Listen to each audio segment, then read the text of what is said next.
민서가 네 마누라 출장 갔잖아. 이참에 너 세 장가나 들어라. 엄마, 지수가 알면 어쩌려고. 야. 그나저나 저 여자는 돈 많아? 며느리가 해외 출장을 간 바로 다음 날 거실에서는 기가 막힌 작전 회의가 벌어졌습니다. 며느리의 사진 대신 젊은 여자들의 사진을 늘어놓고 품평회를 하는 시어머니, 그리고 아내의 출장을 자유이용권이라도 되는 양 킬킬거리는 남편. 그들은 몰랐습니다. 거실 한 구석, 조용히 돌아가고 있던 팩캠의 붉은 눈이 그들의 추악한 욕망을 실시간으로 기록하고 있다는 사실을요. 며느리가 돌아오는 날 그들이 꿈꾸던 새 출발은 과연 어떤 지옥으로 변해 있을까요? 화려한 파멸을 향해 달려가는 그들의 폭주, 그리고 통쾌한 응징. 오늘의 사연 시작합니다. 언니가 3개월이라는 긴 시간 동안 해외 프로젝트를 위해 출국한 건 바로 어제였습니다. 형부 박민석은 공항에서 눈물을 글썽이며 언니를 배웅했었죠. 그 모습이 안쓰럽기도 하고 혼자 남은 형부 밥이라도 챙겨줘야겠다는 생각에 저는 아침부터 부지런을 떨었습니다. 언니가 평소 좋아하는 멸치볶음과 장조림을 바리바리 싸들고 시댁으로 향하는 발걸음은 꽤나 가벼웠습니다. 하지만 그 가벼운 발걸음은 현관문 앞에서 딱 멈춰 서고 말았습니다. 도어락 비밀번호를 누르고 문을 열자마자 거실에서 낯선 여자들의 웃음소리가 들려왔기 때문입니다. 저는 본능적으로 신발장 뒤편, 짐들이 쌓여있는 사각지대로 몸을 숨겼습니다. 거실 소파에는 시어머니 오영자와 웬 중년 여성이 마주 앉아 있었습니다. 테이블 위를 보는 순간 저는 제 눈을 의심할 수밖에 없었습니다. 언니와 형부의 결혼 사진이 있어야 할 자리에는 처음 보는 여자들의 프로필 사진들이 트럼프 카드처럼 어지럽게 펼쳐져 있었으니까요. 마치 화투판을 벌이는 타짜들처럼 두 사람은 사진을 한 장씩 집어들며 품평회를 하고 있었습니다. 오영자가 사진 한 장을 손가락으로 툭 치며 말했습니다. 이 아가씨는 직업이 약사라고? 인물은 좀 떨어지는데 돈은 잘 벌겠네. 맞은편에 앉은 커플 매니저가 콧소리를 섞어가며 대답했습니다. 어머님, 요즘은 전문직이 최고예요. 게다가 이 집 친정이 알짜배기 땅 부자라니까요. 아드님 인물이면 이 정도는 충분히 엮을 수 있어요. 오영자가 입가에 탐욕스러운 미소를 지으며 고개를 끄덕였습니다. 그래, 우리 민석이가 인물 하나는 훤하지. 그나저나 걔는 애를 낳을 수 있대? 우리 며느리처럼 불임이면 안 되는데. 저는 주먹을 꽉 쥐었습니다. 언니가 아이를 안 갖는 건 아직 커리어를 더 쌓고 싶어서 미룬 것뿐인데 오영자는 동네방네 며느리가 불임이라며 헛소문을 내고 다녔습니다. 그런데 이제는 아예 대놓고 다른 여자와 짝을 지어줄 생각을 하고 있다니 기가 막혀 말이 나오지 않았습니다. 그때 안방 문이 열리고 부스스한 차림의 박민석이 걸어 나왔습니다. 박민석이 머리를 극적이며 기어들어가는 목소리로 말했습니다. 엄마, 근데 이거 진짜 괜찮은 거야? 지수 간지 하루밖에 안 됐는데. 나중에 지수가 알면 어쩌려고 그래. 오영자가 박민석의 등짝을 찰싹 때리며 소리쳤습니다. 이 못난 놈아. 눈에서 멀어지면 마음도 멀어진다고 했다. 3개월이면 강산이 변해. 걔 돌아올 때쯤이면 이미 상황 종료야. 그리고 너도 애 없는 여자랑 평생 살 거냐? 엄마 죽기 전에 손주 한번 안아보자는데 그게 그렇게 불효야? 박민석이 아픈 등짝을 문지르며 입을 비죽거렸습니다. 아니, 그래도 그렇지. 근데 저 여자는 몇 살인데? 박민석의 시선은 이미 테이블 위에 놓인 젊은 여자의 사진에 꽂혀 있었습니다. 언니 앞에서 눈물을 흘리던 순정파 남편은 온데간데 없고 어머니의 치마폭에 쌓여 새 장난감을 고르는 철없는 어린애만 있을 뿐이었습니다. 저는 떨리는 손으로 주머니에서 휴대폰을 꺼냈습니다. 동영상 촬영 버튼을 누르고 카메라 렌즈를 신발장 틈새로 조심스럽게 밀어 넣었습니다. 화면 속에 담긴 그들의 모습은 가족이라기보다 먹잇감을 노리는 하이에나 떼 같았습니다. 커플 매니저가 계산기를 두드리며 분위기를 잡았습니다. 자, 그럼 아드님은 이쪽 VIP 코스로 진행하시는 걸로 하고요. 가입비가 1,000만 원인데 지금 바로 결제하시면 제가 특별히 매칭 횟수 2번 더 넣어드릴게요. 박민석이 화들짝 놀라며 뒷걸음질 쳤습니다. 저 1,000만 원이요? 저 지금 그런 돈 없는데요. 제 용돈 받아 쓰는 거 아시잖아요, 엄마. 오영자가 혀를 차며 자리에서 벌떡 일어났습니다. 하여간 사내 자식이 배포가 작아서 원.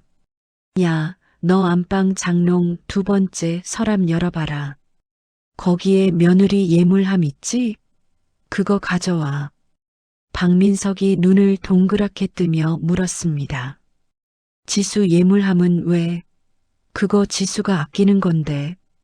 오영자가 답답하다는 듯 가슴을 치며 소리쳤습니다. 아끼면 뭐해? 똥 되기 전에 써야지. 어차피 걔가 해온 건데 시어머니가 좀 쓴다고 달냐? 넌 새장가 갈 생각만 해. 돈은 엄마가 알아서 할 테니까. 박민석은 잠시 망설이는 듯 하더니 오영자의 기에 눌려 슬그머니 안방으로 들어갔습니다. 잠시 후 박민석의 손에는 붉은색 벨벳으로 된 보석함이 들려 있었습니다. 그건 언니가 결혼할 때 친정 엄마가 눈물을 흘리며 챙겨주신 귀한 예물들이었습니다. 순금 쌍가락지, 행운의 열쇠, 그리고 언니가 비상금으로 모아둔 달러 봉투까지. 박민석이 보석함을 테이블 위에 내려놓으며 말했습니다. 엄마, 이거 진짜 팔아도 돼? 나중에 지수가 찾으면 뭐라고 해? 오영자가 보석함을 낚아채며 코웃음을 쳤습니다. 도둑 들었다고 하면 그만이지. 빈집에 도둑 드는 게 뭐 대수냐? 잔말 말고 앉아있기나 해. 오영자는 거침없이 보석함을 열어 내용물을 커플 매니저 앞에 쏟아부었습니다. 커플 매니저가 능숙한 손놀림으로 금부치들을 감정하며 눈을 반짝였습니다. 어머님, 안목이 있으시네요. 이 정도면 가입비하고도 남겠어요. 제가 바로 현금화해서 처리해 드릴게요.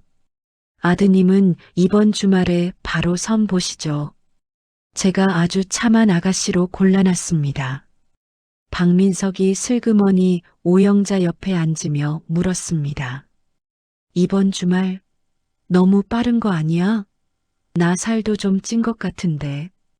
오영자가 박민석의 배를 툭 치며 웃었습니다. 남자는 배짱이야. 옷이나 한 벌 쫙 빼입고 나가자. 내 아들이 어디가 어때서? 저런 금덩이보다 우리 아들 가치가 훨씬 높지. 저는 입술을 피가 나도록 깨물며 끓어오르는 분노를 참았습니다. 당장이라도 뛰쳐나가 소리를 지르고 싶었지만 그랬다가는 모든 증거가 날아가 버릴 것 같았습니다. 언니가 그토록 소중히 여기던 예물들이 낯선 여자의 가방 속으로 사라지는 장면까지 완벽하게 녹화했습니다. 제 심장 소리가 너무 커서 혹시라도 그들에게 들릴까봐 숨도 제대로 쉴 수 없었습니다. 오영자가 갑자기 현관 쪽을 힐끔거리며 말했습니다. 근데 아까 무슨 소리 안 들렸냐? 도어락 소리 같던데. 박민석이 고개를 갸웃거리며 대답했습니다. 잘못 들었겠지. 이 시간에 올 사람이 누가 있어? 배달이라도 시켰어? 오영자가 고개를 저으며 자리에서 일어났습니다. 아니야, 혹시 모르니까 문단속이나 한번 보고 올게. 오영자가 현관 쪽으로 걸어오기 시작했습니다. 저는 심장이 덜컥 내려앉는 것 같았습니다. 더 이상 지체할 시간이 없었습니다. 저는 들고 있던 반찬통을 현관 구석에 소리 없이 내려놓았습니다. 그리고 신발을 신을 새도 없이 구겨 신은 채 아주 조심스럽게 현관문을 열고 밖으로 빠져나왔습니다. 도어락이 다시 잠기는 소리가 등 뒤에서 들려왔을 때야 비로소 참았던 숨을 몰아쉴 수 있었습니다. 아파트 복도에 서서 차가운 벽에 등을 기대고 주저앉았습니다. 다리가 후들거려서 도저히 서 있을 수가 없었습니다. 휴대폰을 쥔 손은 땀으로 흥건하게 젖어 있었습니다. 화면 속에 저장된 영상은 단순한 외도 증거가 아니었습니다. 그건 절도였고 기만이었으며 한 사람의 인생을 짓밟는 범죄 현장이었습니다. 저는 떨리는 손으로 언니에게 전화를 걸려다 멈췄습니다.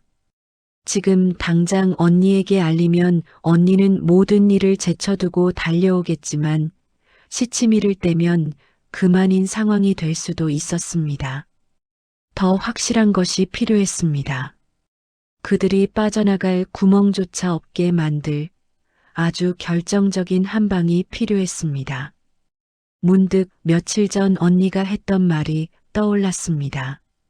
지은아, 우리 뽀삐 보고 싶을 때 보라고 거실에 팩캠 설치해뒀어. 앱 깔아서 너도 가끔 봐. 뽀삐는 작년에 무지개 다리를 건넌 언니네 강아지였습니다. 언니는 뽀삐가 떠난 후에도 습관처럼 팩캠을 켜두곤 했지만 기계치인 오영자는 그게 뭔지도 모를 게 분명했습니다. 저는 급하게 휴대폰에 팩캠 앱을 설치하고 로그인을 시도했습니다. 제발 전원이 꺼져 있지 않기를 간절히 기도했습니다.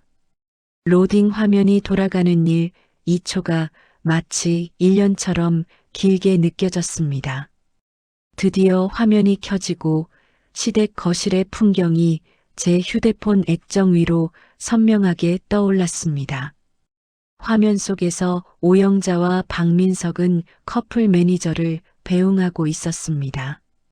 오영자가 현관에 놓인 제가 두고 간 반찬통을 발견하고는 발로 툭 차며 말했습니다.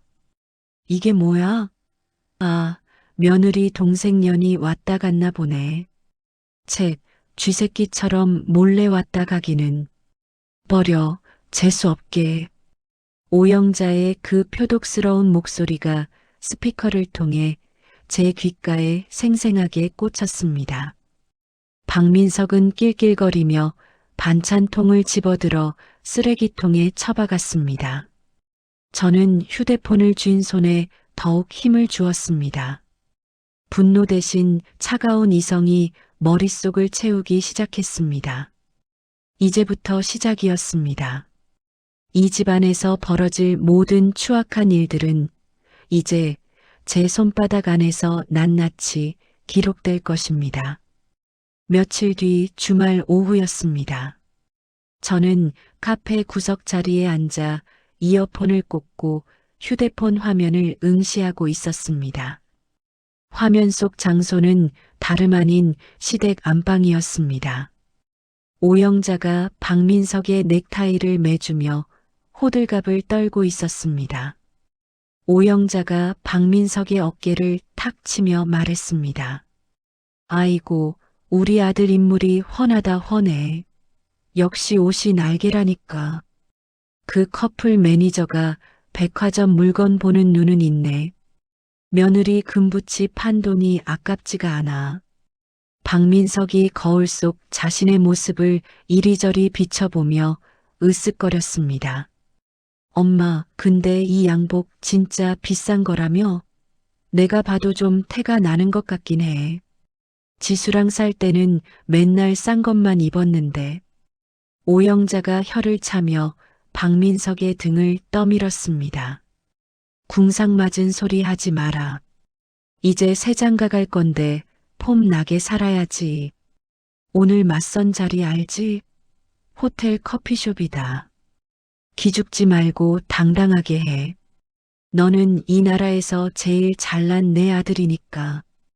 박민석이 자신감 넘치는 표정으로 머리를 쓸어 넘기며 대답했습니다. 걱정 마. 내가 누구 아들인데. 오늘 나가는 여자 집안도 빵빵하다며? 내가 아주 혼을 쏙 빼놓고 올게. 두 사람이 현관을 나서는 모습을 확인한 저는 곧장 자리에서 일어나 미리 알아둔 호텔로 향했습니다.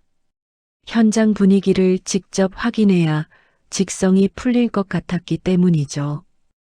호텔 커피숍은 주말이라 사람들로 북적였습니다. 저는 박민석의 테이블이 잘 보이면서도 눈에 띄지 않는 기둥 뒤편에 자리를 잡았습니다. 잠시 후 단아한 인상의 여성이 박민석 맞은편에 앉았습니다. 박민석은 다리를 꼬고 앉아 거만하게 메뉴판을 훑어보았습니다. 박민석이 종업원을 부르지도 않고 큰 소리로 외쳤습니다. 여기 아이스 아메리카노 한 잔. 아, 그쪽은 뭐 드실래요? 비싼 거 드셔도 돼요. 제가 쏘는 거니까. 맞선녀가 당황한 기색을 감추며 조용히 말했습니다. 저는 따뜻한 허브차로 할게요. 그나저나 박민석 씨라고 하셨죠? 사진보다 실물이 더 젊어 보이시네요. 박민석이 입꼬리를 한쪽만 올리며 피식 웃었습니다. 제가 관리를 좀 하거든요. 근데 그쪽은 사진이랑 좀 다르시네. 포토샵을 많이 하셨나 봐요. 맞선녀의 표정이 순식간에 굳어졌지만 박민석은 아랑곳하지 않고 말을 이었습니다. 직업이 교사라고 들었어요. 그럼 퇴근은 빠르겠네요. 우리 어머니가 저녁은 꼭 집밥을 드셔야 하거든요. 며느리가 들어오면 아침 저녁으로 국 끓이고 반찬하는 건 기본인 거 아시죠? 맞선녀가 찻잔을 내려놓으며 차갑게 물었습니다. 지금 가사 도우미 면접 보러 오신 건가요? 요즘 누가 며느리한테 그런 걸 강요해요. 그리고 재혼이시라면서요. 전처랑은 왜 헤어지셨는데요? 박민석이 인상을 찌푸리며 테이블을 탁 쳤습니다. 아니, 여자가 말이 왜 그렇게 세요? 우리 엄마가 제일 싫어하는 게 말대꾸하는 여자예요.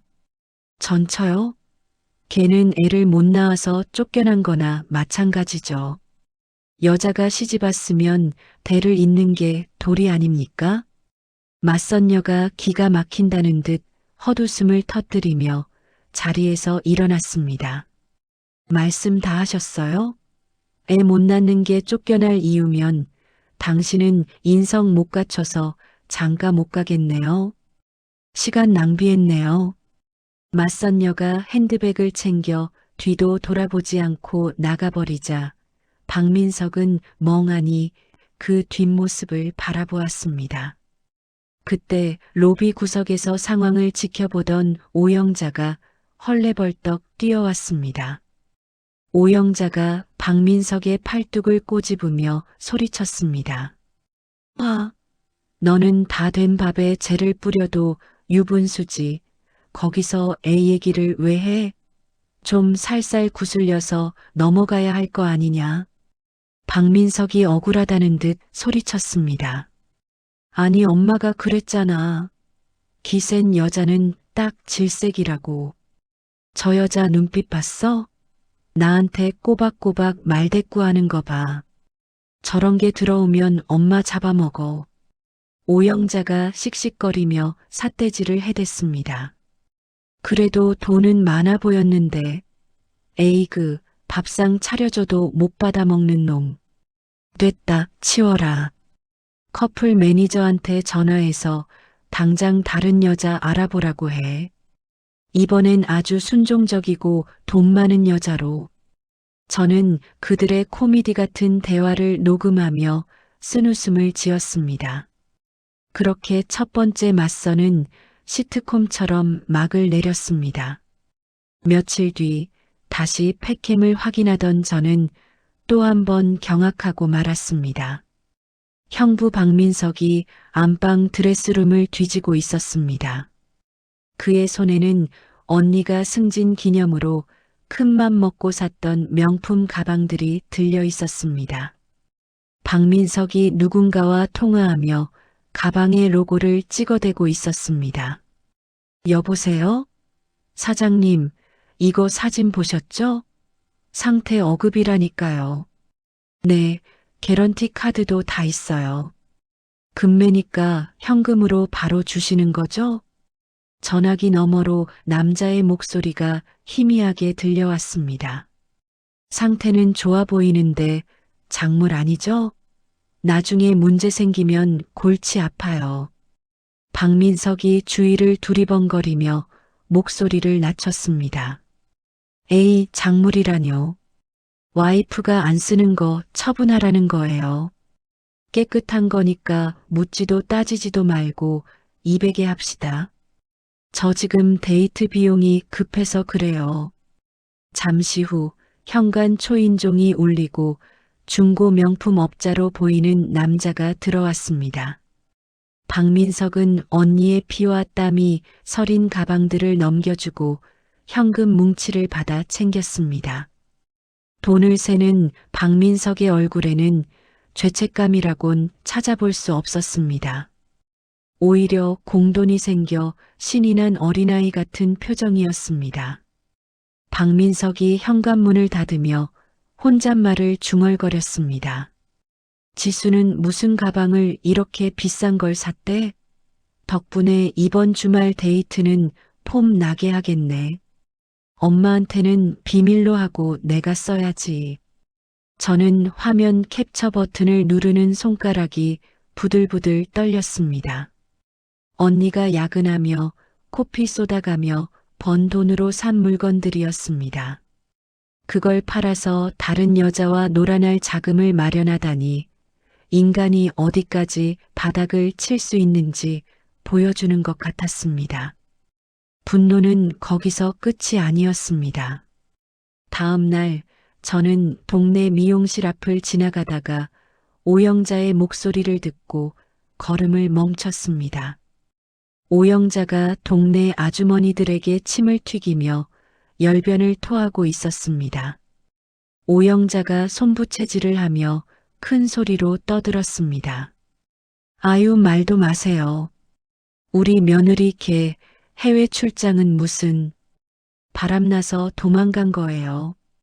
내가 그동안 말 안 해서 그렇지 걔가 밖으로 나돈 게 하루 이틀이 아니에요. 옆에 있던 아주머니가 눈을 동그랗게 뜨며 물었습니다. 정말요? 새댁이 얌전해 보이던데 아니었나 보네. 오영자가 혀를 끌끌 차며 맞장구 쳤습니다. 여자는 겉만 봐선 몰라요. 애 못 낳는 것도 다 이유가 있었던 거지. 그래서 우리 아들만 불쌍하게 됐어요.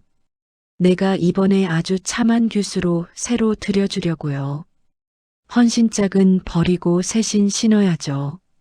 저는 주먹을 꽉 쥐고 그 자리를 벗어났습니다. 없는 말까지 지어내며 며느리를 부도덕한 여자로 매도하는 오영자의 모습에 치가 떨렸습니다. 하지만 지금 나서서 싸워봤자 동네 싸움밖에 되지 않을 것입니다. 저는 묵묵히 녹음기를 끄고 휴대폰을 주머니에 넣었습니다. 차곡차곡 쌓이는 증거들은 이제 시한폭탄이 되어가고 있었습니다. 언니가 돌아오는 날, 이 모든 거짓과 기만이 얼마나 처참하게 무너져 내릴지 그들은 상상조차 못할 것입니다. 집으로 돌아온 저는 언니에게 보낼 파일을 정리하며 차가운 미소를 지었습니다. 욕망에 눈이 멀어 폭주하는 기관차는 결국 탈선할 수밖에 없으니까요. 언니가 귀국하기까지 이제 딱 한 달이 남은 시점이었습니다. 그날 시댁 거실은 아침부터 묘한 긴장감이 감돌았습니다.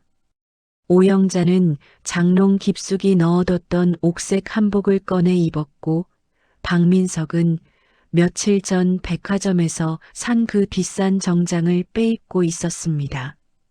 마치 귀한 손님이라도 맞이하듯 테이블 위에는 백화점 스티커가 붙은 과일 바구니가 놓여 있었습니다.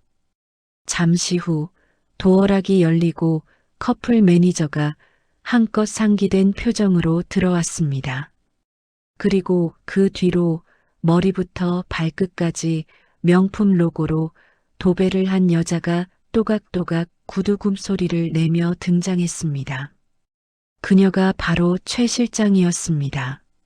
진한 화장에 화려한 장신구 강남 사모님을 연상케 하는 겉모습은 오영자의 혼을 빼놓기에 충분해 보였습니다. 커플 매니저가 호들갑을 떨며 최 실장을 소개했습니다. 어머님, 제가 입이 닳도록 칭찬한 그분이에요. 강남의 빌딩만 두 채, 투자회사 최 실장님이십니다. 최 실장이 오영자의 두 손을 감싸주며 살갑게 웃었습니다. 어머, 말씀 많이 들었어요. 어머님 피부가 어쩜 이렇게 고우세요? 며느리 보실 나이가 아니라 시집 가셔도 되겠어요. 오영자가 입이 귀에 걸려 어쩔 줄 몰라 하며 대답했습니다. 아이고, 별 말씀을요. 실장님이 훨씬 미인이시네. 우리 누추한 집에 귀한 분이 와주셔서 영광이에요. 최 실장은 우아하게 소파에 앉으며 박민석을 훑어보았습니다. 박민석은 긴장한 듯 마른 침을 삼키며 넥타이를 만지작거렸습니다. 최 실장이 박민석을 향해 눈웃음을 치며 말했습니다. 박민석 씨라고 하셨죠? 사진보다 실물이 훨씬 좋으시네요. 관상이 딱 사업하실 관상이에요. 큰돈 만지실 분이네. 박민석이 어깨를 으쓱하며 거만하게 다리를 꼬았습니다. 허허, 제가 그런 소리를 좀 듣습니다. 아직은 회사원이지만 조만간 제 사업 구상 중이거든요. 오영자가 박민석의 허벅지를 꼬집으며 끼어들었습니다. 그럼요. 우리 아들이 인물 좋고 머리 좋은데 그동안 짝을 잘못 만나서 빛을 못 본 거예요. 화기애애한 대화가 오가는 도중 최 실장의 시선이 문득 거실 한 구석에 있는 팩캠을 향했습니다. 저는 순간 숨이 턱 막히는 것 같았습니다. 혹시라도 카메라를 알아보고 꺼버리면 어쩌나 조마조마했습니다. 최 실장이 목에 두르고 있던 화려한 스카프를 풀며 말했습니다. 어머, 집이 좀 덥네요. 근데 저건 뭐예요? 요즘은 저런 것도 있나 봐요. 오영자가 대수롭지 않게 대답했습니다. 아, 저거. 전 며느리가 개 키운다고 달아놓은 건데 뗄 줄을 몰라서 그냥 뒀어요. 신경 쓰지 마요. 최 실장이 스카프를 흔들며 팩캠 쪽으로 다가왔습니다. 어머, 전 카메라 울렁증이 있어서요. 누가 저를 지켜보는 것 같아서 영 부끄럽네요. 잠시만 좀 가려둘게요. 최 실장은 아주 자연스럽게 스카프를 팩캠 위에 툭 걸쳐 놓았습니다. 순간 제 휴대폰 화면이 캄캄해졌습니다. 영상은 끊겼지만 다행히 오디오 기능은 살아 있었습니다. 저는 귀에 이어폰을 더 깊숙이 꽂고 어둠 속에서 들려오는 목소리에 온 신경을 집중했습니다. 화면이 가려지자 최 실장의 목소리 톤이 미묘하게 바뀌었습니다. 좀 더 은밀하고 유혹적인 목소리였습니다. 최 실장이 낮은 목소리로 속삭였습니다. 민석 씨, 그리고 어머님. 사실 제가 솔직하게 말씀드릴 게 있어요. 제가 재력은 남부럽지 않은데 전 남편이랑 아직 재산 분할 소송이 안 끝났거든요. 오영자가 걱정스러운 목소리로 물었습니다. 아니, 그럼 아직 이혼 처리가 안 됐다는 말이에요? 최 실장이 한숨을 쉬며 대답했습니다. 그래서 말인데요. 당분간은 사실혼으로 지내는 게 어떨까 해요. 서류가 뭐 중요한가요? 소송 끝나면 제 재산 절반은 민석 씨 앞으로 돌려놓을 생각이에요. 세금 문제도 있고 해서. 박민석이 흥분한 목소리로 대꾸했습니다. 아이고, 당연하죠. 종이 쪼가리가 뭐가 중요합니까? 재산 절반이나 주신다는데 제가 다 기다려드리죠. 최 실장의 웃음소리가 들려왔습니다. 어머, 듬직하셔라. 아, 그리고 민석 씨. 제가 지금 극비리에 진행 중인 코인 사업이 하나 있거든요. 상장만 되면 원금 3배는 기본이에요. 제가 민석 씨를 이 회사 공동대표로 올려드리고 싶은데 어떠세요? 박민석이 숨을 헐떡이며 되물었습니다. 공동대표요? 제가요? 근데 저는 자본금이 없는데. 최 실장이 부드럽게 박민석을 달래듯 말했습니다. 자본금은 형식적인 거예요. 그래도 명색이 대표인데 이름값은 좀 하셔야죠. 일단 융통할 수 있는 현금이 얼마나 되세요? 한 3억 정도만 있으면 모양새 갖추기는 딱 좋은데. 정적이 흘렀습니다. 이윽고 오영자가 조심스럽게 입을 열었습니다. 3억이면 이 집이 며느리 명의라 담보대출이 안 될 텐데. 최 실장이 안타까워하며 말했습니다. 아휴, 어머님. 이 좋은 기회를 놓치면 너무 아까워서 어떡해요. 정 안 되면 제2금융권이라도 알아보세요. 수익 나면 이자 갚고도 남아요. 한 달이면 되는데 뭘 걱정하세요. 박민석이 결심한 듯 테이블을 탁 쳤습니다. 그래요. 엄마, 나 이번에 진짜 제대로 한번 해볼게. 지수 그 여자한테 눌려 살던 거 지긋지긋해. 나도 사장님 소리 좀 듣고 살자. 내가 알아볼게. 저는 주먹으로 책상을 내리쳤습니다. 뻔한 사기 수법에 저렇게 쉽게 넘어가다니 정말 구제불능이었습니다. 하지만 최 실장의 탐욕은 거기서 멈추지 않았습니다. 최 실장이 오영자에게 다가가 속삭였습니다. 어머님, 그리고 어머니가 뒤에서 밀어주셔야 대박이 난대요. 어머니 혹시 노후 자금으로 묶어둔 거 있으시죠? 그거 잠깐만 민석 씨 보여주기 식으로 통장에 넣어두면 기운이 확 살아난다나 봐요. 오영자가 솔깃한 듯 목소리가 떨렸습니다. 그래요? 내 쌈짓돈이 좀 있긴 한데. 비밀번호가. 최 실장이 말을 가로채며 다급하게 말했습니다. 비밀번호는 저한테만 살짝 알려주세요. 제가 은행 가서 절차만 밟고 바로 돌려드릴게요. 오영자가 잠시 망설이는가 싶더니 이내 술술 불기 시작했습니다. 그래, 우리 세아가 믿으니까 알려줄게. 520이야. 아유, 근데 이거 진짜 바로 돌려주는 거지? 최 실장이 명랑하게 대답했습니다. 그럼요. 제가 강남 빌딩 주인인데 그깟 돈 떼먹겠어요? 어머님은 이제 사모님 소리 들을 준비나 하세요. 오영자의 웃음소리가 거실을 가득 채웠습니다. 저는 이어폰을 빼버리고 싶은 충동을 억누르며 그 역겨운 대화를 끝까지 녹음했습니다.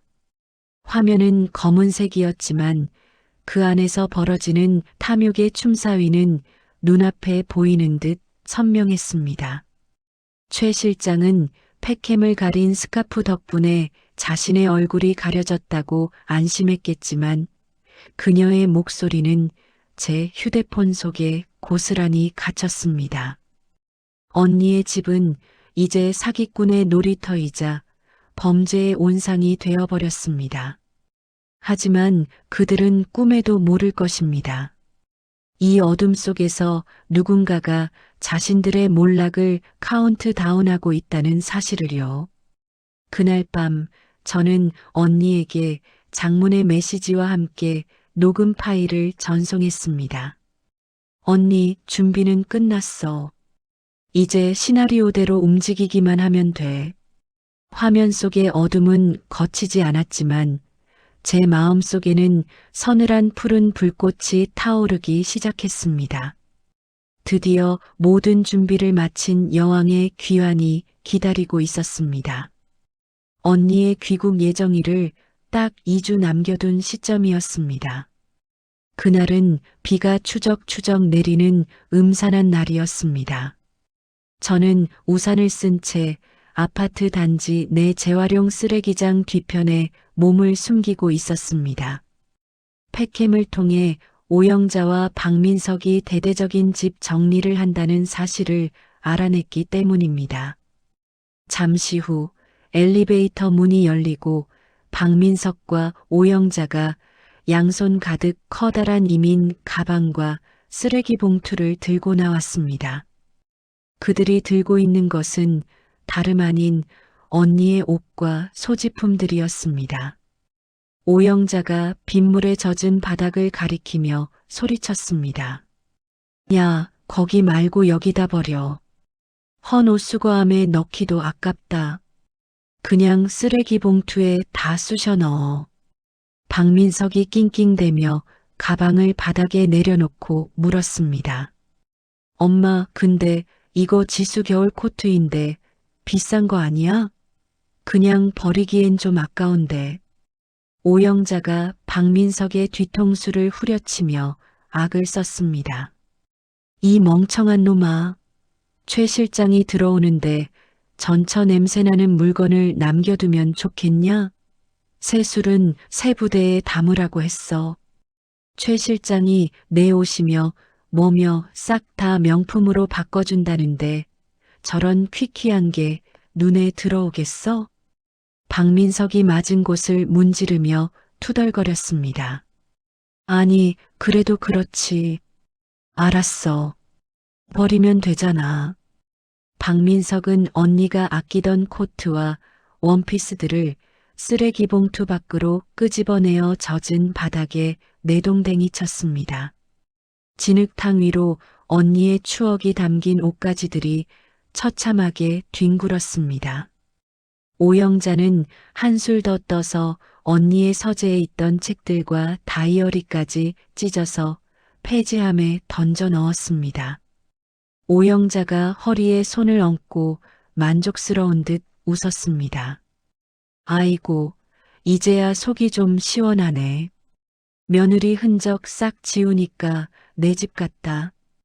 이제 안방 도배새로 하고 최 실장 맞을 준비만 하면 돼. 박민석이 젖은 손을 털며 물었습니다.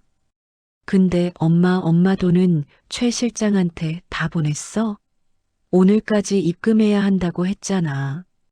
오영자가 고개를 끄덕이며 의기양양하게 대답했습니다. 그럼 아까 은행 가서 싹 다 정리해서 보냈다. 최 실장이 그러더라.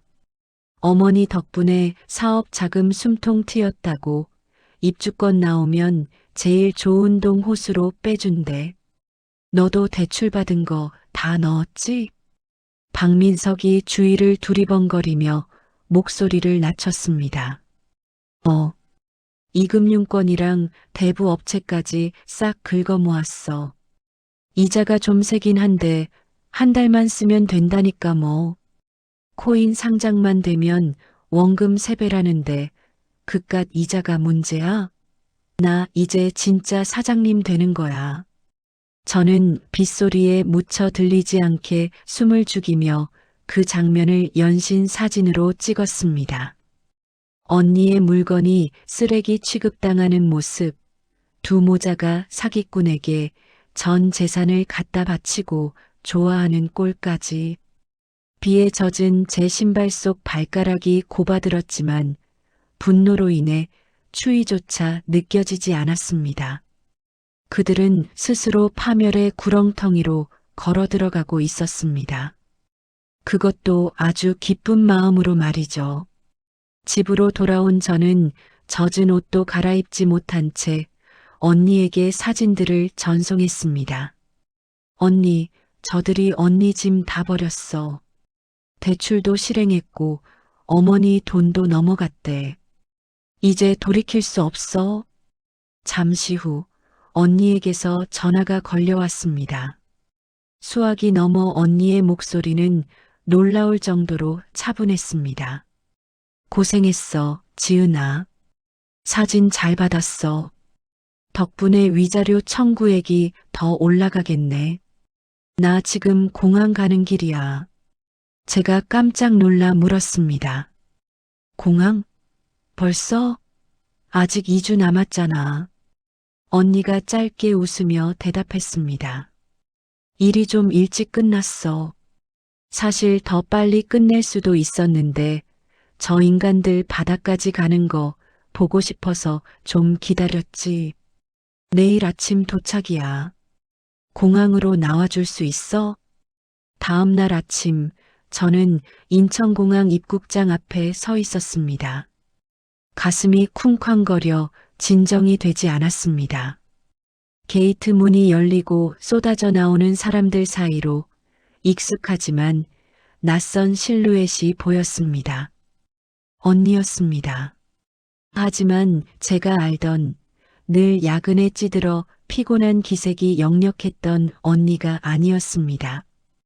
딱 떨어지는 정장 차림에 선글라스를 끼고 당당하게 걸어 나오는 언니의 모습은 마치 개선장군 같았습니다. 언니의 뒤로는 말쑥한 정장 차림의 남자 2명이 서류 가방을 들고 따르고 있었습니다. 언니가 섭외한 법무팀 변호사들이 분명했습니다. 제가 손을 흔들며 외쳤습니다.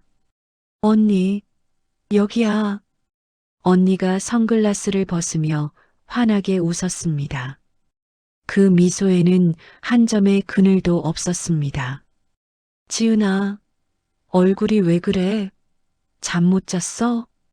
제가 언니를 끌어안으며 울먹였습니다. 언니, 진짜 괜찮은 거지? 저 인간들이 언니 짐 다 버리고 난리도 아니야. 집도 엉망이고. 언니가 제 등을 토닥이며 차갑게 식은 목소리로 말했습니다. 울지 마. 짐은 다시 사면 되고 집은 고치면 돼. 중요한 건 쓰레기 청소잖아. 내 손으로 직접 치우러 왔어.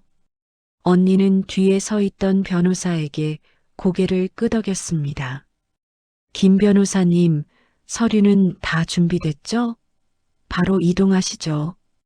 김 변호사가 묵직해 보이는 서류 가방을 들어 보이며 대답했습니다.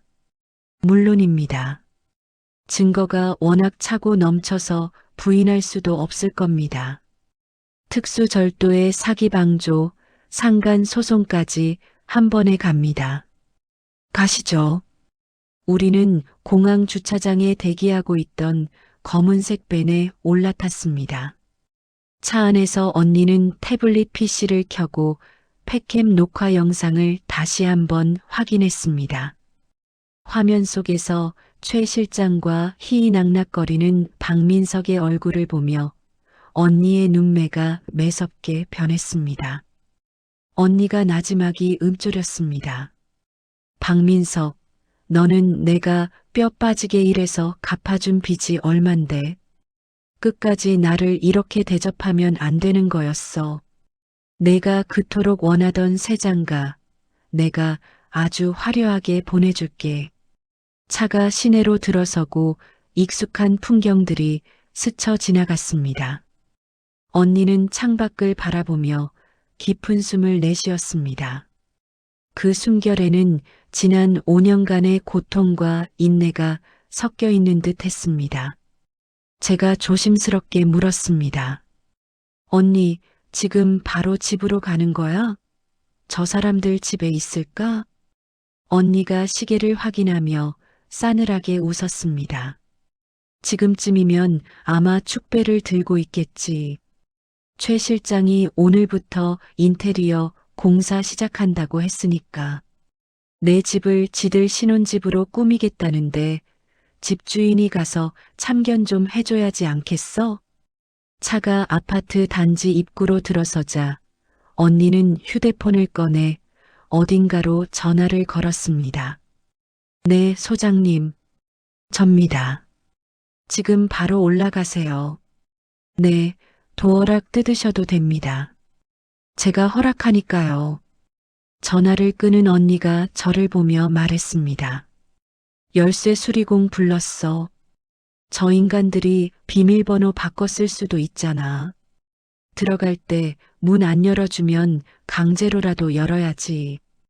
엘리베이터가 올라가는 동안 침묵이 흘렀습니다.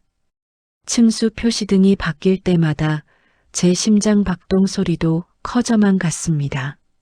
마침내 띵 하는 소리와 함께 문이 열렸습니다. 현관 앞에는 이미 열쇠 수리공이 도착해 장비를 챙기고 있었습니다.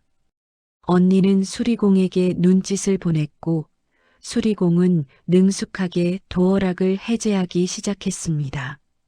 안에서는 시끄러운 음악 소리와 웃음소리가 새어나오고 있었습니다. 아마도 자기들끼리 미리 축하 파티라도 벌이고 있는 모양이었습니다. 삐비빅. 경쾌한 기계음과 함께 굳게 닫혀있던 문이 열렸습니다. 언니는 구두 굽소리를 또각또각 내며 현관으로 들어섰습니다. 저와 변호사들도 그 뒤를 따랐습니다. 거실 풍경은 가관이었습니다. 오영자와 박민석, 그리고 최 실장이 샴페인 잔을 들고 건배를 하려던 참이었습니다.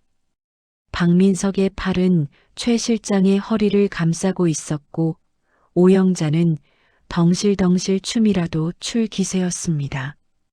언니가 차가운 목소리로 정적을 깼습니다. 참 보기 좋네. 남의 집에서 첩 살림 차리니까 살만하니? 세 사람의 시선이 동시에 현관 쪽으로 쏠렸습니다.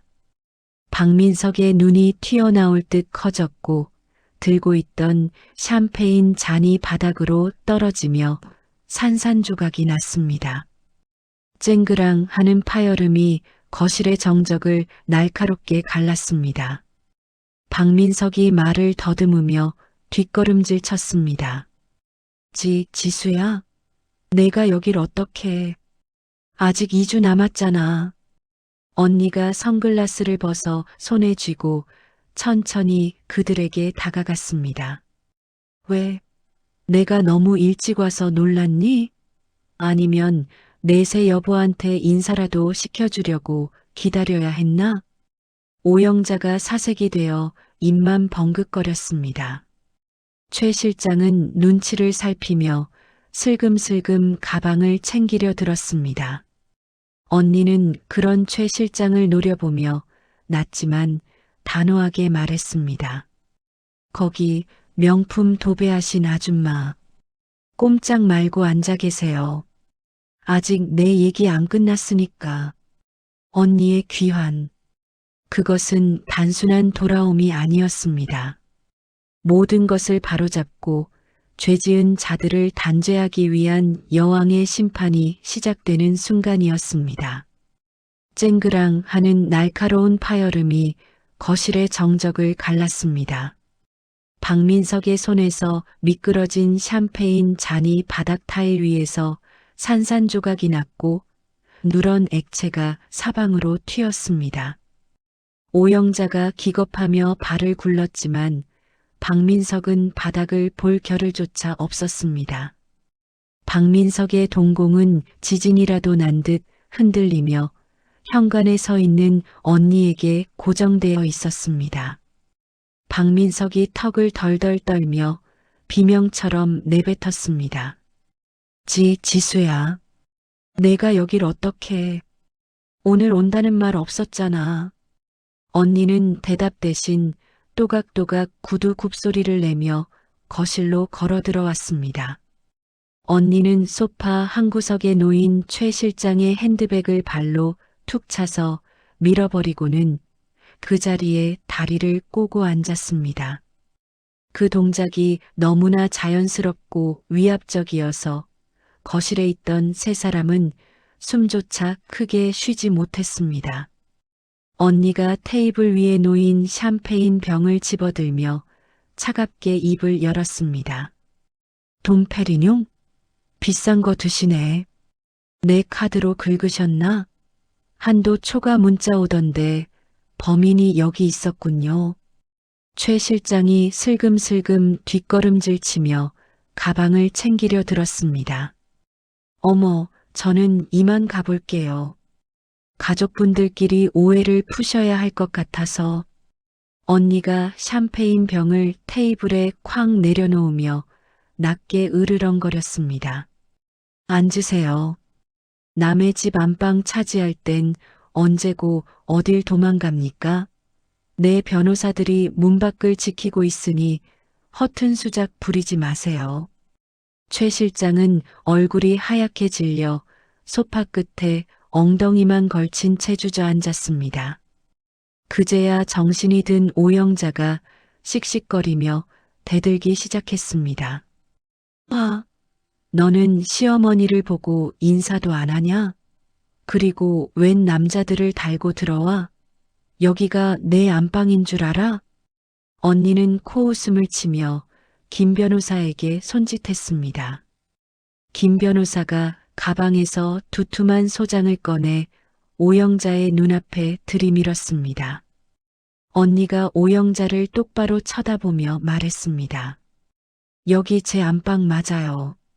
등기부 등본 떼어보셨어요?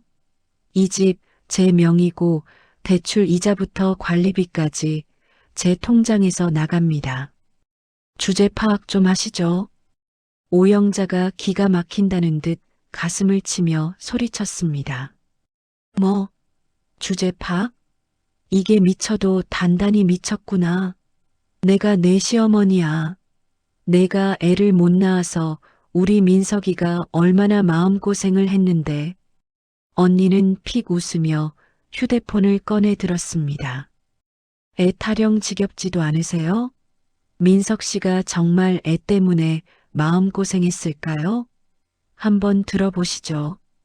언니가 화면을 터치하자 스피커에서 며칠 전 박민석의 목소리가 흘러나왔습니다. 지수 그 여자 진짜 질려. 돈 버는 기계지 뭐. 최 실장이랑 살면 인생 피는 건데 위자료 안 주고 쫓아낼 방법 없나? 박민석의 얼굴이 흙빛으로 변했습니다. 그는 덜덜 떨리는 손으로 귀를 막으려 했지만 스피커 볼륨은 거실이 떠나갈 듯 컸습니다. 언니가 재생 버튼을 끄고 박민석을 바라보았습니다. 돈 버는 기계? 그래, 내가 너한테는 딱 그 정도였구나. 그래서 나도 너를 딱 그 정도로 대우해 주려고. 쓰레기 취급. 박민석이 무릎을 꿇으며 언니의 바짓단을 잡고 매달렸습니다. 지수야. 오해야. 그거 다 장난이었어. 엄마가 시켜서 억지로 맞장구 친 거야. 내가 너를 얼마나 사랑하는데. 언니는 박민석의 손을 벌레 털어내듯 발로 차버렸습니다. 역겨우니까 치워. 김 변호사님 읊어주시죠. 김 변호사가 안경을 고쳤으며 냉정한 목소리로 말했습니다. 박민석 씨에게는 이혼 소송 및 위자료 5천만 원을 청구합니다. 또한 김지수 씨 소유의 명품을 무단으로 처분한 특수절도죄, 주거 침입 방조죄로 형사 고발도 함께 진행됩니다. 오영자 씨에게도 절도 교사 및 모욕죄 소장이 접수되었습니다. 오영자가 바닥에 주저앉으며 땅을 쳤습니다. 아이고, 내가 며느리 잘못 들여서 말년에 이게 무슨 꼴이야. 내가 사람을 죽이려고 작정을 했구나. 그때 최 실장이 슬그머니 일어나 현관 쪽으로 몸을 돌렸습니다. 언니가 성큼성큼 걸어가 최 실장의 어깨를 낚아챘습니다. 어딜 가세요, 최 실장님. 당신이 제일 큰 문제인데. 언니가 또 다른 서류 봉투를 최 실장의 가슴에 팍 꽂았습니다. 최 실장이 얼굴을 찌푸리며 소리쳤습니다. 이봐요. 나도 속았다고요. 저 남자가 총각인 줄 알았지. 언니가 피식 웃으며 최 실장의 귀걸이를 툭 건드렸습니다. 속아? 당신 사기 전과 산범인 거 내가 모를 줄 알았어? 강남 빌딩은커녕 월세도 밀려 쫓겨난 주제에 내 남편 꼬셔서 대출받게 하고 시어머니 노후 자금 털어간 거 사기죄로 추가 고소할 거야. 감방 갈 준비나 해. 최 실장의 눈동자가 공포로 심하게 흔들렸습니다. 그녀는 박민석을 쳐다보며 악을 썼습니다. 야, 박민석? 내가 해결해. 내 마누라 왜 저래? 나간. 최 실장이 도망치듯 현관문을 열었지만 문 밖에는 건장한 용역업체 직원들이 버티고 서 있었습니다. 그들이 최 실장을 다시 거실 안으로 거칠게 밀어 넣었습니다. 언니가 시계를 보며 말했습니다. 시간 없으니까 정리하죠. 지금 당장 나가세요. 이 집에 있는 모든 가구, 가전, 집기 다 제가 산 겁니다. 당신들이 가져갈 수 있는 건 입고 있는 그 옷뿐이에요. 박민석이 울부짖으며 바닥을 기었습니다. 지수야, 나갈 데 없어. 돈도 한 푼도 없단 말이야. 제발 이러지 마, 응? 언니가 싸늘하게 대답했습니다. 내 집에서 냄새나는 쓰레기는 당장 치워야겠어. 여보세요, 들어오세요. 언니의 신호에 용역업체 직원들이 우르르 들어왔습니다. 그들은 거실에 널려있던 박민석의 옷가지와 오영자의 짐 보따리를 사정없이 들어 올려 현관 밖으로 내던졌습니다. 오영자가 비명을 지르며 짐 보따리를 끌어안으려 했지만 역부족이었습니다. 내 짐, 저게 얼마짜린데? 이거 나. 직원이 오영자를 가볍게 밀쳐내자 오영자는 바닥에 나뒹굴었습니다. 거실은 순식간에 아수라장이 되었습니다. 박민석은 소파 다리를 붙잡고 버텼지만 직원 2명이 양쪽에서 팔을 잡고 끌어내자 짐짝처럼 질질 끌려나갔습니다. 지수야, 지수야, 엄마 좀 말려봐. 박민석의 처절한 비명이 복도까지 울려 퍼졌습니다. 최 실장은 혼란스러운 틈을 타 자신의 가짜 명품 백만 챙겨 쥐새끼처럼 도망쳤습니다. 마침내 거실에는 언니와 저, 그리고 변호사들만 남게 되었습니다. 현관 밖에서는 오영자와 박민석이 문을 두드리며 통곡하고 있었습니다. 문 열어, 문 열어라, 이 독한 년아. 언니는 천천히 현관으로 걸어가 도어락 비밀번호 변경 버튼을 눌러버렸습니다. 삑, 삑, 삑, 삑. 경쾌한 전자음이 그들의 울음소리를 덮어버렸습니다. 언니가 인터폰을 통해 밖을 내다보며 말했습니다. 경비실에 연락해뒀어요. 잡상인들이 난동 피운다고. 경찰 오기 전에 가시는 게 좋을 겁니다. 밖에서 웅성거리는 소리와 함께 경비원들의 호루라기 소리가 들려왔습니다. 끌려가는 소리가 멀어지자 언니는 그제야 긴장이 풀린 듯 소파에 깊숙이 몸을 기댔습니다. 하지만 언니의 얼굴에는 슬픔 대신 후련함이 감돌고 있었습니다. 제가 조심스럽게 물었습니다. 언니 괜찮아? 언니가 고개를 저으며 제 손을 잡았습니다. 아니, 지은아. 내 인생에서 이렇게 상쾌한 순간은 처음이야. 이제야 내 집 같네. 언니는 거실 바닥에 뒹구는 샴페인 조각들을 내려다보며 말했습니다. 이거 치우고 우리끼리 파티나 할까? 진짜 축하는 지금부터 해야지. 쓰레기들은 치워졌으니까. 저는 언니의 손을 꽉 잡았습니다. 언니의 손은 따뜻했지만 그 안에 담긴 결의는 강철보다 단단해 보였습니다. 쫓겨난 그들이 맞이할 현실은 이제부터 시작이었습니다. 진정한 지옥은 현관문 밖 차가운 복도 위에 준비되어 있었습니다. 언니와 제가 샴페인을 터뜨리며 자유를 만끽하고 있던 그 시각, 쫓겨난 두 사람에게는 진짜 지옥이 시작되고 있었습니다. 며칠 뒤 저는 동네 상가에서 들려오는 소문을 통해 그들의 비참한 근황을 전해 들을 수 있었습니다. 이야기는 그들이 쫓겨난 직후 허름한 여관방에서부터 시작됩니다.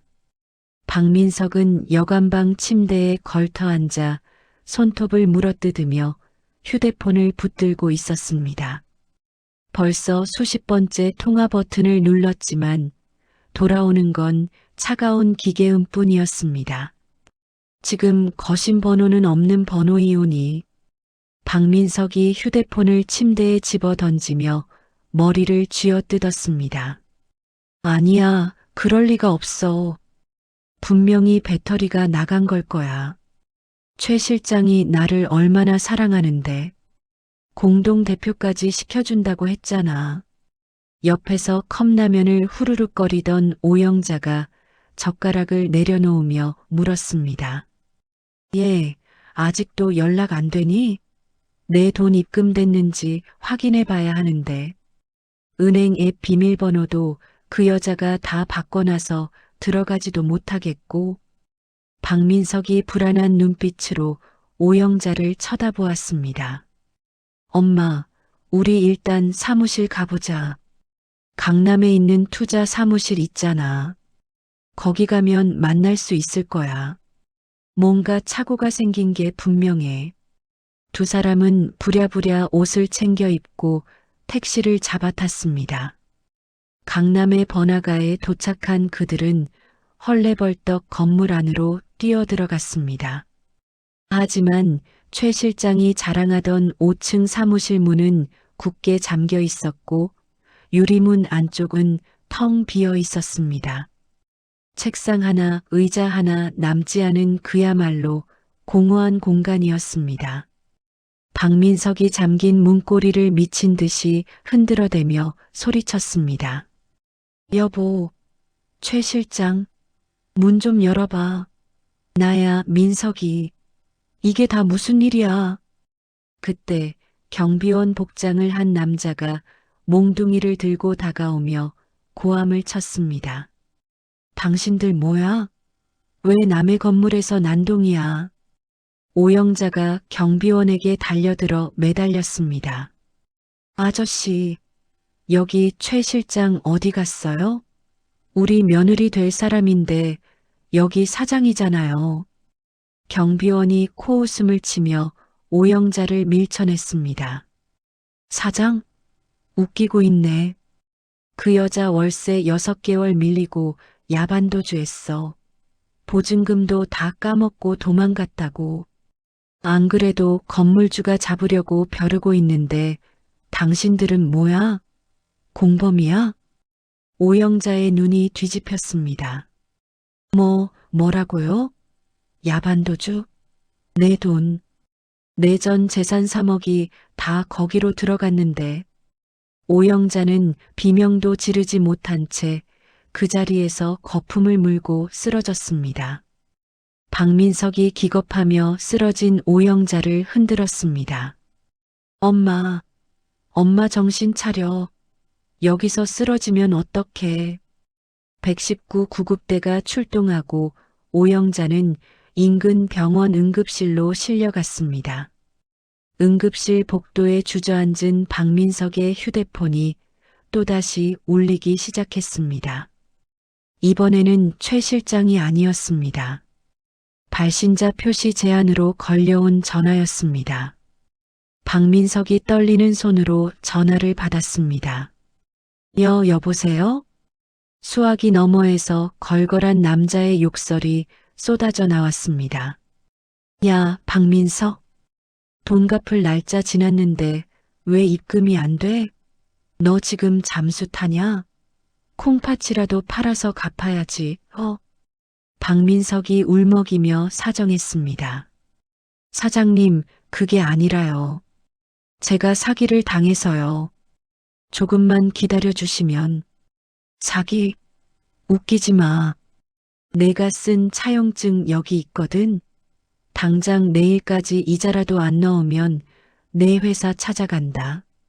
내 회사 인사팀 번호도 다 따놨어. 망신 당하기 싫으면 돈 구해와. 전화가 끊어지자마자 박민석은 다시 언니에게 전화를 걸었습니다. 하지만 신호 연결음조차 들리지 않았습니다. 이미 차단당한 뒤였습니다. 박민석은 머리를 감싸 쥐고 응급실 바닥을 굴렀습니다. 지수야, 제발 전화 좀 받아. 나 좀 살려줘. 며칠 뒤 저는 언니의 부탁으로 경찰서에 추가 증거 자료를 제출하러 갔다가 형사계 앞을 지나게 되었습니다. 그곳에서 익숙한 뒷모습을 발견했습니다. 박민석이었습니다. 며칠 사이에 10년은 늙은 듯한 몰골로 형사 앞에서 조사를 받고 있었습니다. 박민석이 책상을 내리치며 억울함을 호소했습니다. 형사님, 진짜라니까요? 저는 그 여자가 시키는 대로 했을 뿐이에요. 제가 피해자라고요. 대출금도 그 여자가 다 가져갔는데 왜 제가 갚아야 합니까? 형사가 귀찮다는 듯 서류를 넘기며 대답했습니다. 아니, 선생님. 대출 서류에 지장 찍은 건 선생님이시잖아요. 그리고 그 최 실장이라는 여자, 가명만 10개가 넘는 전문 사기꾼이에요. 대포폰 쓰고 있어서 추적도 안 됩니다. 선생님 말고도 당한 노인네들이 한 트럭이에요. 박민석이 넋이 나간 표정으로 중얼거렸습니다. 그럼 제 돈은요? 우리 엄마 돈은 못 찾는 거예요? 형사가 혀를 차며 말했습니다. 못 찾죠. 이미 해외로 빼돌렸거나 현금화해서 숨겨놨을 텐데.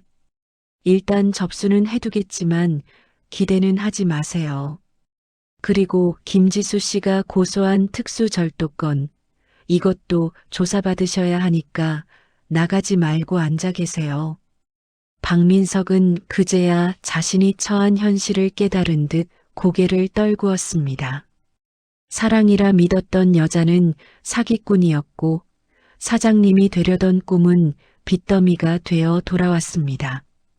그리고 그를 지켜주던 유일한 방패막이었던 아내는 이제 그를 심판하는 검사가 되어 있었습니다. 그 시각 병원에서 퇴원한 오영자는 갈 곳이 없어 찜질방을 전전하고 있었습니다. 병원비 낼 돈이 없어 옥색 한복 저고리까지 벗어주고 겨우 도망쳐 나왔다는 소문이 돌았습니다. 오영자는 무료 급식소 줄 맨 끝에 서서 배급받은 식판을 들고 눈물을 훔치고 있었습니다. 오영자가 옆에 앉은 노숙자에게 하소연을 늘어놓았습니다. 내가 원래 이런 사람이 아니에요. 강남에 빌딩 가진 사돈 만날 뻔했는데 며느리년이 독하게 구는 바람에 이 꼴이 된 거라고요. 노숙자가 먹던 밥알을 튀기며 대꾸했습니다. 아줌마, 밥이나 드슈. 여기서 사연 없는 사람이 어딨어. 며느리 탓할 시간에 발 닦고 잠이나 자요. 오영자는 밥그릇에 눈물을 뚝뚝 흘리며 숟가락질을 했습니다. 지수야, 내 며느리. 내가 잘못했다. 밥은 굶기지 말지. 한편 박민석은 회사에서도 해고 통보를 받았습니다. 사채업자들이 회사 로비에 드러누워 돈 갚으라고 난동을 피우는 바람에 더 이상 버틸 수가 없었던 것입니다. 퇴직금이라도 받아 빚을 갚으려 했지만 그마저도 언니가 신청한 가압류 때문에 10원 한 푼 손에 쥐지 못했습니다. 박민석은 쫓겨난 회사 정문 앞에 서서 멍하니 하늘을 올려다보았습니다. 정장 바지는 구겨질 대로 구겨져 있었고 넥타이는 풀어 헤쳐져 있었습니다. 그의 입에서 헛웃음이 터져 나왔습니다. 하하. 이게 다 꿈일 거야. 그래, 꿈이야. 집에 가면 지수가 된장찌개 끓여놓고 기다리고 있을 거야. 박민석은 비틀거리는 걸음으로 PC방을 향해 걸어갔습니다. 현실을 도피할 수 있는 곳은 이제 냄새나는 PC방 흡연실 뿐이었습니다. 그는 여전히 자신의 멍청함을 탓하기보다 자신을 버린 언니와 사기를 친 최 실장을 원망하며 분노를 키우고 있었습니다. 지수, 너 두고 봐. 나 이렇게 안 죽어. 내가 감히 나를 버려? 내가 다시 일어나서 보란 듯이 성공할 거야. 하지만 그의 주머니에는 컵라면 하나 사 먹을 돈조차 남아있지 않았습니다. 사회적 지위, 가족, 재산, 그리고 자존심까지 모든 것을 잃은 그들에게 남은 것은 오로지 처절한 후회와 감당할 수 없는 빚더미뿐이었습니다. 파멸은 그 누구의 도움도 없이 그들 스스로 쌓아 올린 욕망의 탑이 무너지며 완성되었습니다. 계절은 어느덧 바뀌어 살을 애는 듯한 칼바람이 부는 한겨울이 되었습니다. 언니의 회사는 승승장구하여 도심의 랜드마크 빌딩으로 확장 이전을 했고 언니는 능력을 인정받아 본부장으로 승진했습니다. 저 또한 언니의 스카우트 제의로 이 회사의 홍보팀장이 되어 함께 일하게 되었죠. 따뜻한 사무실에서 언니와 커피를 마시며 잠시 휴식을 취하던 중이었습니다. 제 책상 위에 내선 전화가 요란하게 울리기 시작했습니다. 1층 안내 데스크 직원의 다급한 목소리였습니다. 직원이 떨리는 목소리로 보고했습니다. 팀장님, 지금 로비에 어떤 할머니랑 아저씨가 와서 난동을 피우고 있습니다. 본부장님 가족이라면서 막무가내로 만나게 해달라고 소리를 지르시는데요.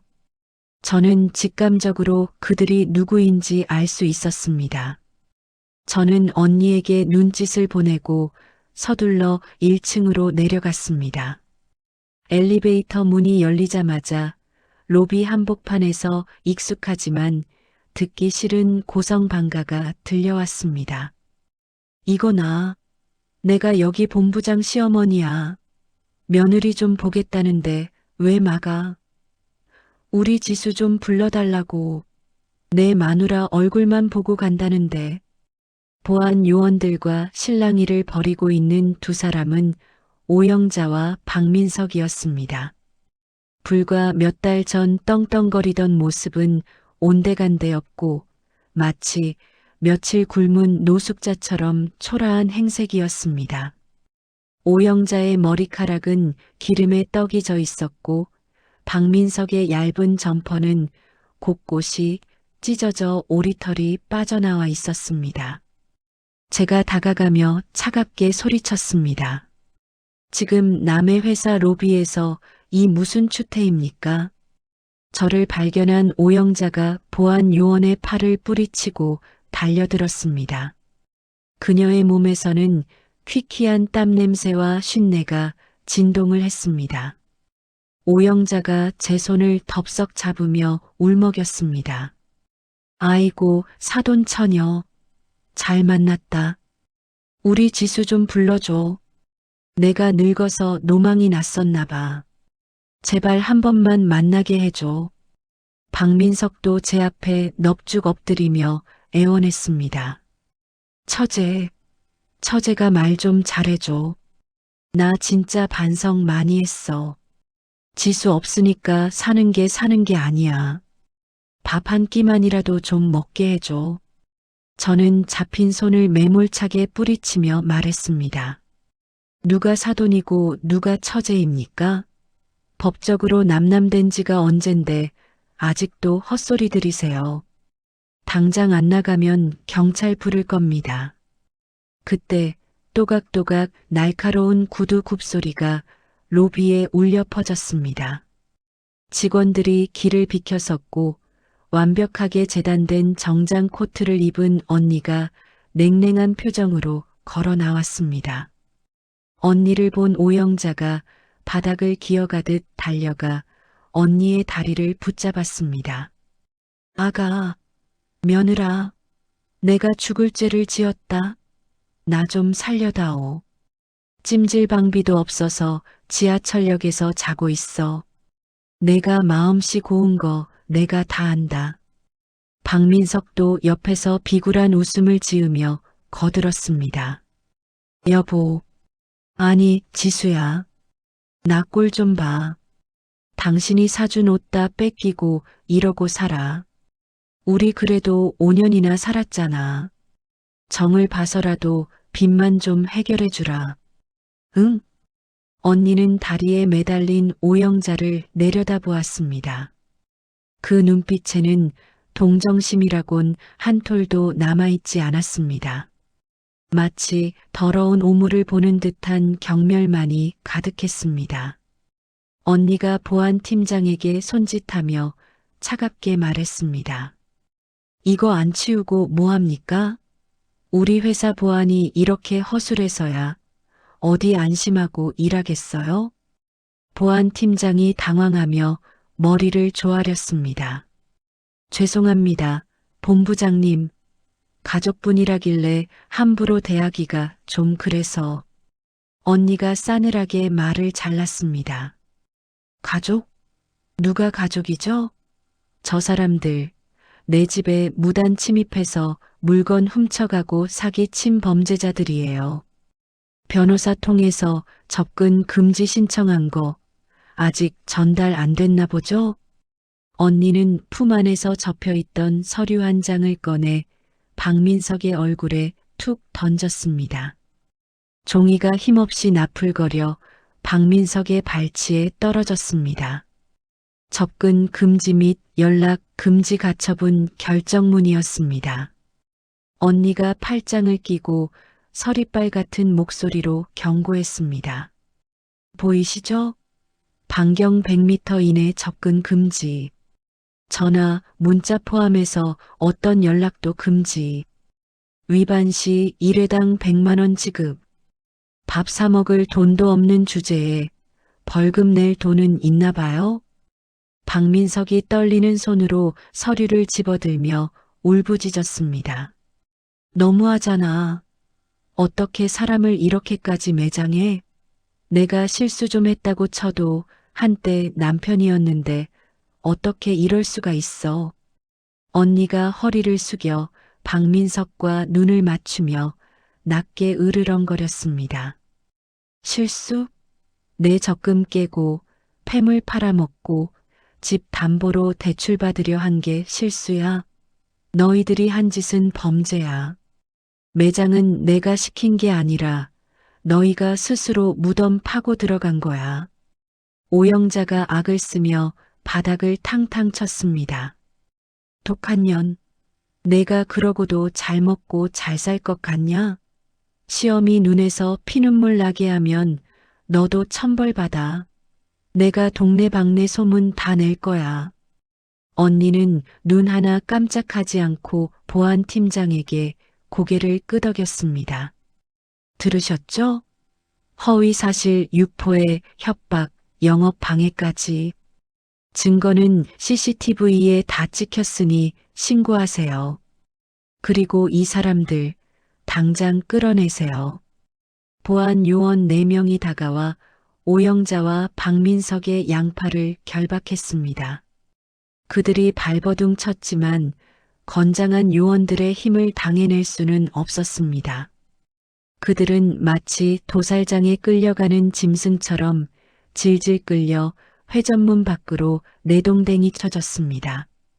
차가운 겨울바람이 들이닥치는 아스팔트 바닥에 두 사람은 볼품없이 나뒹굴었습니다.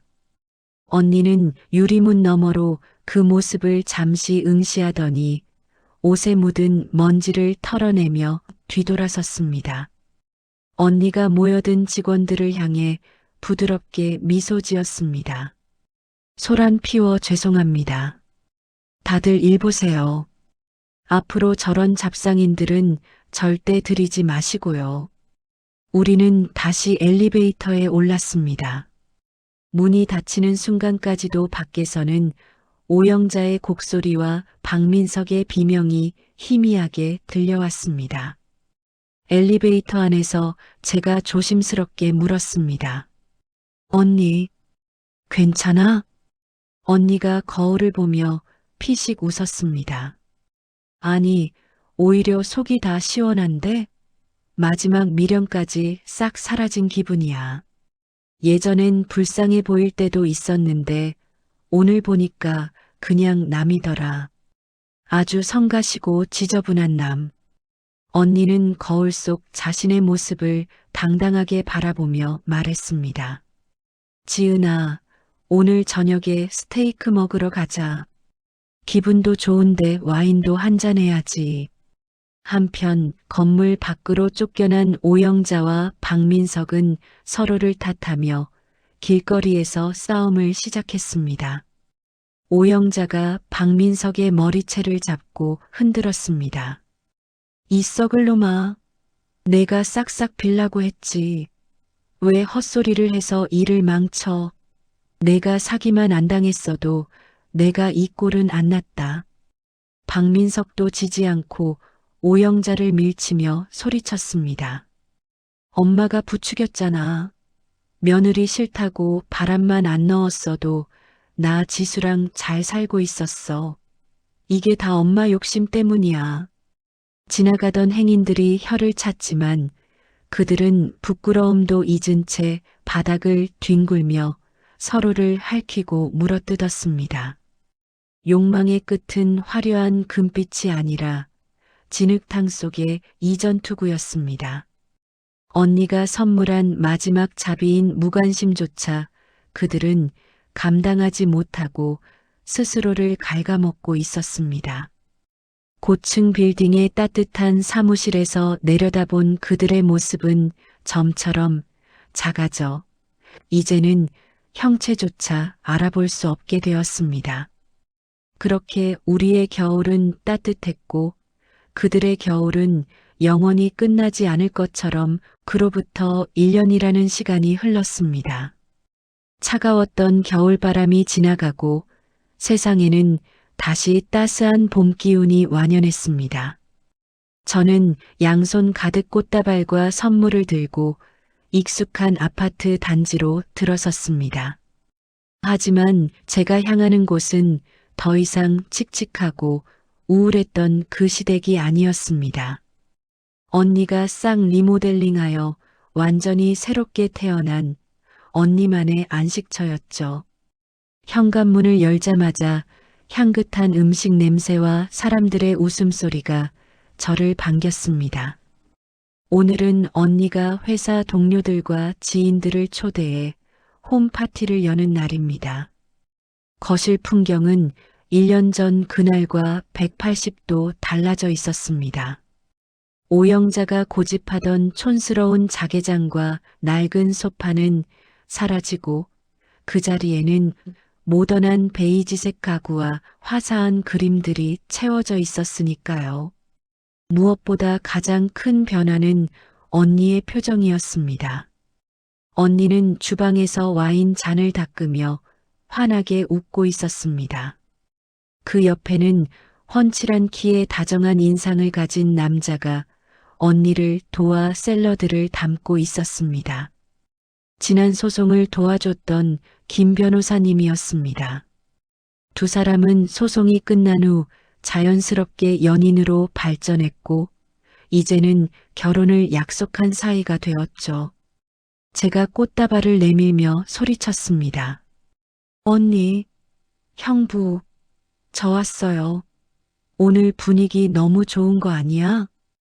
김 변호사님이 사람 좋은 미소를 지으며 제 짐을 받아주었습니다. 처제 왔어요? 안 그래도 기다리고 있었습니다. 지수 씨가 처제 온다고 아침부터 스테이크 재우느라 난리도 아니었어요. 언니가 쑥스러운 듯 김 변호사님의 팔을 툭 치며 말했습니다. 아이, 변호사님은 그냥 요리 좀 한 거 가지고 뭘 그렇게 띄워주세요. 지은아, 어서 와. 배고프지? 얼른 앉아. 형부라는 호칭이 아직은 조금 어색했지만 박민석에게 부를 때와는 달리 제 입에는 달콤하게 감겼습니다. 김 변호사님은 언니를 바라볼 때마다 눈에서 꿀이 떨어졌고 언니의 말이라면 파트로 매주를 쏜다 해도 믿을 사람이었으니까요. 박민석이 언니를 돈 버는 기계 취급했던 것과는 천지 차이였습니다. 파티가 무르익어가고 사람들은 와인 잔을 부딪히며 축하 인사를 건넸습니다. 본부장님, 승진의 결혼까지 겹경사네요. 정말 축하드려요. 김 변호사님, 우리 본부장님 눈에서 눈물 나게 하면 우리가 가만 안 둡니다. 김 변호사님이 언니의 어깨를 감싸며 듬직하게 대답했습니다. 걱정 마십시오. 제 법적 지식을 총동원해서라도 평생 웃게만 해드릴 겁니다. 계약 위반 시 전 재산 압류당해도 할 말 없습니다. 좌중에서 폭소가 터져나왔고 언니의 얼굴은 발그레하게 상기되었습니다. 그때 거실 한편에 켜져 있던 TV 뉴스 속보가 사람들의 시선을 사로잡았습니다. 앵커의 다급한 목소리가 파티장의 소음을 뚫고 들려왔습니다. 다음 뉴스입니다. 노인과 중년 남성을 대상으로 수십억 원대 혼인 빙자 사기를 벌여온 일당이 경찰에 검거되었습니다. 주범인 최모 씨는 가짜 신분증과 대포 통장을 이용해 화면에는 모자를 푹 눌러 쓴 여자가 형사들에게 양팔이 잡힌 채 끌려가는 모습이 나왔습니다. 모자이크 처리가 되어 있었지만 저는 단번에 알아볼 수 있었습니다. 화려한 명품 가품을 휘감고 거실을 누비던 그 여자, 최 실장이었습니다. 그녀는 수갑찬 손으로 얼굴을 가리며 기자들의 카메라를 피하고 있었습니다. 제가 소리쳤습니다. 언니, 저거 봐. 그 여자 잡혔어. 파티장에 있던 사람들의 시선이 일제히 TV로 쏠렸습니다. 뉴스는 피해자들의 인터뷰로 이어졌습니다. 화면이 바뀌고 좁고 지저분한 쪽방촌 골목이 비쳤습니다. 그리고 그곳에서 라면을 끓여 먹고 있는 두 남녀의 뒷모습이 등장했습니다. 음성 변조가 되었지만 그 징징거리는 말투와 구부정한 등은 누가 봐도 오영자와 박민석이었습니다. 피해자 A씨 음성 변조하니 내 전 재산을 다 가져갔다니까요. 강남 빌딩 주인이라길래 믿었는데 우리 며느리도 쫓아내고 이게 뭡니까? 피해자 B씨 음성 변조 사장 시켜준다고 해서 대출까지 받았는데 저 이제 신불자 됐어요. 제발 내 돈 좀 찾아주세요. 카메라가 줌인하자 좁은 방 안에는 뜯지 않은 빛 독촉장들이 수북이 쌓여 있는 게 보였습니다. 오영자는 퉁퉁 부은 눈으로 콧물을 훌쩍거리고 있었고 박민석은 다 낡은 트레이닝복 차림으로 멍하니 허공을 응시하고 있었습니다. 그들은 인터뷰 도중에도 서로를 밀치며 싸우기 시작했습니다. 내가 바람만 안 넣었어도 내가 이 고생은 안 해. 엄마가 부추긴 거잖아. 조용히 좀 해. 화면 속 그들의 모습은 비참함을 넘어 기괴하기까지 했습니다. 한때 가족이라는 이름으로 언니를 괴롭히던 위세는 온데간데 없고 서로를 원망하며 갉아먹는 짐승들만 남은 것 같았습니다. 파티장에 잠시 정적이 흘렀습니다. 사람들은 혀를 차거나 고개를 저으며 안타까워했습니다. 그때 언니가 조용히 리모컨을 들어 TV 전원을 껐습니다. 툭 하는 소리와 함께 그들의 비명도 아비규환의 현장도 검은 화면 속으로 사라졌습니다. 언니의 표정은 놀라울 정도로 담담했습니다. 동정심도 분노도 없는 완벽한 무관심이었습니다. 김 변호사님이 걱정스런 눈빛으로 언니를 바라보며 물었습니다. 지수 씨, 괜찮아요? 언니가 와인 잔을 들어 올리며 싱긋 웃었습니다. 그럼요. 뉴스 내용이 좀 시끄러웠네요. 우리랑은 상관없는 사람들 이야기잖아요. 자, 분위기 처지지 말고 건배나 하죠. 우리의 미래를 위해서. 언니의 그 한마디에 멈췄던 파티는 다시 활기를 되찾았습니다. 그래요. 본부장님 말씀이 맞습니다. 지나간 과거는 잊고 미래를 위하여. 쨍 하고 와인 잔 부딪히는 소리가 경쾌하게 울려 퍼졌습니다. 저는 그 모습을 보며 휴대폰 카메라를 켰습니다. 화면 속 언니는 그 어느 때보다 빛나고 아름다웠습니다. 과거의 상처는 언니를 무너뜨린 게 아니라 오히려 더 단단한 보석으로 다듬어 놓은 것 같았습니다.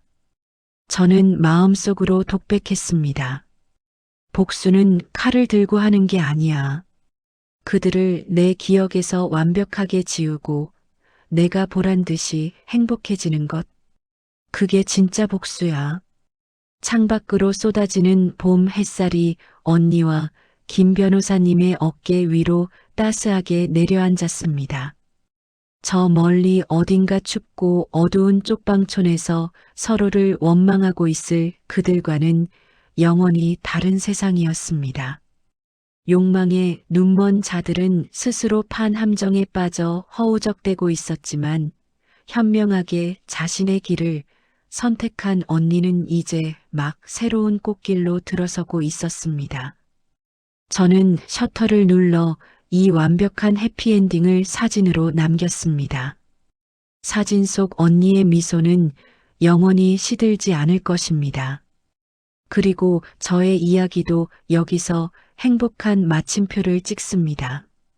그동안 제 이야기를 들어주셔서 감사합니다.